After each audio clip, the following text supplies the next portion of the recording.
Bonjour et bienvenue sur la matinale. Dans cet exercice, on va parler de limites de suite, mais des suites un peu tordues. On va prendre la suite UN qui vaut 4 fois la somme de 1 sur 7 puissance k. Et on va devoir calculer la limite de UN. Bon, ici, le plus compliqué de l'exo, je pense que vous serez d'accord avec moi, c'est pour traduire qu'est-ce que ça veut dire ce truc-là, ce symbole somme. En fait, ce symbole somme, il se lit sigma, et globalement, ça veut dire ça. Ça veut dire que notre UN, il est égal à 4 fois. On va ouvrir des parenthèses parce que c'est 4 fois toute la somme. La somme, ça veut dire qu'on fait la somme des 1 sur 7 puissance k. Donc à chaque fois, on aura 1 sur 7 puissance quelque chose. Et puis comme on fait une somme, on fait des plus à chaque fois. 7 puissance, etc. 1 sur 7 puissance. Ok, on aura tout ça. Et puis notre k, on nous dit qu'il varie, k égale 0 jusqu'à n, il va de 0 jusqu'à n. Autrement dit, la première valeur c'est 0, après c'est 1, après c'est 2, après c'est 3, etc. jusqu'à n. Voilà le calcul qu'on doit faire. On doit calculer la limite de ce truc-là. Alors, pour une suite, la limite, elle ne sera jamais précisée. Pour les fonctions, on peut faire une limite à peu près n'importe où, à n'importe quel point. Pour une suite, on calcule toujours la limite à plus l'infini. Autrement dit, ce truc-là, qu'est-ce que ça vaut lorsque n vaut plus l'infini? Là, le problème, c'est que, ok, le dernier terme, bon, 7 puissance infinie, ça vaut beaucoup. 1 divisé par beaucoup, ça fait 0. Le dernier vaut 0. Celui d'avant, probablement, qui fait 0 aussi, ça fait 1 sur beaucoup. Mais par exemple, le premier, 7 puissance 0, il vaut 1. Donc on a 1 sur 1 qui fait 1. 7 puissance 1, ça fait 7. 1 septième, ça vaut pas 0 non plus. Donc le résultat, ça va pas être si évident que ça va pas être 0. Par contre, quand on regarde ce qu'on a, un truc plus un autre truc, on a une somme de nombres. Quand on a une somme de nombres, on n'a pas 36 solutions. Il faut penser aux suites. Le seul chapitre dans lequel on a parlé de somme, c'est les suites. La question c'est, est-ce que c'est une suite arithmétique ou géométrique? Ça nous arrangerait que ce soit l'une des deux parce que dans un cas comme dans l'autre, on a une formule pour faire la somme des termes. Ici, est-ce que ça nous semble arithmétique ou géométrique? On pourrait calculer les premiers. 7 puissance 0, ça fait 1. 1 sur 1, bon ici on a 1. 7 puissance 1, ça fait 7. 1 sur 7, ça fait pas beaucoup. 0,14 je crois. Environ, je crois que c'est un truc comme ça. L'autre à côté, c'est 1 sur 7 au carré. 7 au carré, ça fait 49. 1 sur 49, ça fait 0,02 environ. Bon, on voit clairement que l'écart, c'est pas du tout le même.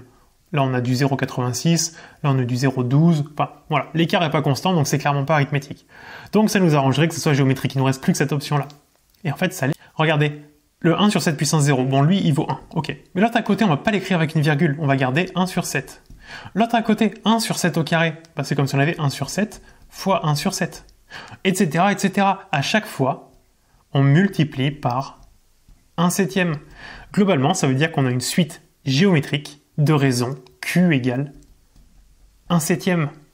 Avant de continuer, il faut que je te parle de MathGenius. MathGenius, c'est la solution pour réussir en maths en première et en terminale. Simple, rapide et efficace. Allez, suis-moi, je te montre comment ça marche.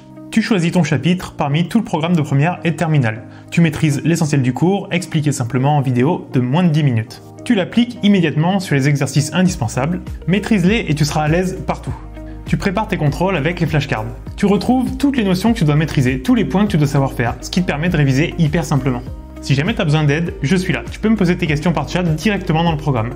Les maths sont le critère de sélection numéro 1 pour accéder aux études post-bac. Si tu veux pouvoir choisir tes écoles après le bac, alors n'attends plus, rejoins-moi tout de suite pour pouvoir viser plus haut. Je te laisse le lien en description et nous on retourne à la vidéo. Et on se souvient que la somme d'une suite géométrique, bon on va le faire en même temps.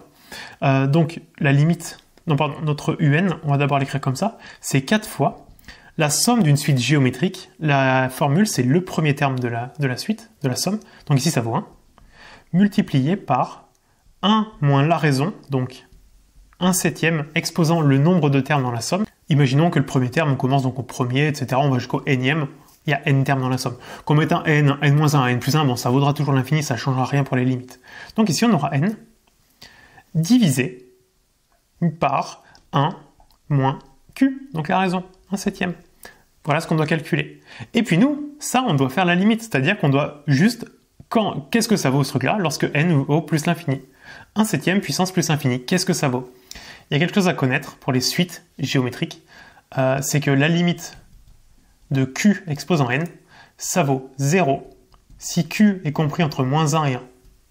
Ça vaut plus infini si q est plus grand que 1. Et si q est plus petit que moins 1, il n'y a pas de limite. Ici, q il vaut 1 septième. 1 septième, c'est entre moins 1 et 1. Donc, q puissance n, ça vaut 0. Autrement dit, ce terme, en faisant la limite, il va dégager. Là, vous le dites comme ça sur une copie. La limite de 1/7 exposant n, c'est 0, donc il dégage. Donc, la limite de un, c'est égal à la limite de... Il nous reste quoi? On a le 4 fois 1, bon le fois 1 ici ne sert pas à grand chose, multiplié par 1 ne sert à rien. On a donc au numérateur 1, et ici 1 moins 1/7, ça fait 6/7. Et là, il n'y a plus qu'à compter. Alors, diviser par une fraction, c'est comme multiplier par l'inverse. Donc, diviser par 6/7, c'est comme multiplier par 7/6. 1 fois 7/6, ça fait 7/6. Donc, finalement, on a 4 fois 7 sur 6. Et puis, un nombre qui multiplie une fraction, il multiplie que le numérateur. 4 fois 7, ça fait 28. Donc, on a 28 sur 6. Qu'on peut simplifier un peu parce que les deux sont pairs. On va obtenir 14 sur 3. Et ça, on ne peut plus trop simplifier. Et on obtient directement la limite de un. Pensez-y, dès que vous avez le symbole somme comme ça, c'est évident qu'il y a une suite, il y a une histoire de suite derrière. Et dans la plupart des cas, c'est une suite géométrique. Donc essayez de repérer sa raison, appliquez la formule, alors il faut la connaître, et puis après ça va tout seul. On en a fini pour ce calcul de limite. N'oubliez pas de me mettre un pouce en l'air, un petit commentaire, ça fait plaisir, ça me soutient. Et aussi si vous voulez vraiment soutenir la chaîne, abonnez-vous, c'est super important. Et je vous dis à bientôt pour une prochaine vidéo.